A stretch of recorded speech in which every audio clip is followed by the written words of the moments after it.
Selles vaikuses on kodulõhn, nagu soe õhtu pärast pikka päeva, nagu valgus köögiaknas vihmase ilma sees. Ja kui ma olen sinu kõrval, siis maailm ei tundu enam külm, sest sinu vaikus ei ole tühi koht. see on kodutunne, Nii hubane, nii lahke, nii hell ja õrn. Midagi emaliku elab sinu hinges, midagi naiselikku, mis ei sunni, aga pehmendab kõike, mida puudutab. ja ma ei teadnud enne sind, Et inimene võib rahustada isegi vaikides.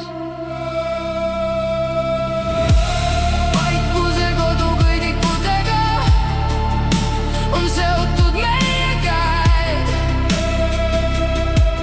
meie südamed, meie huuled, ja me räägime teineteisega läbi pilkude, läbi hingamise, läbi selle nähtamatu soojuse, mis liigub meie vahel. Me tantsime vaikides, naudime vaikides, armastame vaikides, ja meie südamelöögid läbi kauguste, läbi vahemaade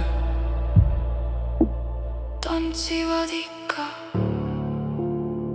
samal rütmil. Mõnikord sa lihtsalt vaatad mind ja ma tunnen, et mind mõistetakse rohkem kui tuhandete sõnadega. Sinu pilgus ei ole kiirust, ei ole survet, ei ole võitlust, ainult kohalolu. Ja selles kohalolus mu hing puhkab nagu laps, kes lõpuks jõudis koju. Las maailm olla vali, las inimesed karjuvad üle üksteise, aga meie vahel elab midagi muud. Vaikne tuli, vaikne tants, vaikne armastus. Selline, mis ei vaja tõestamist, selline, mis ei sure kaugusesse, sest isegi siis, kui meie käed ei puutu, mäletavad me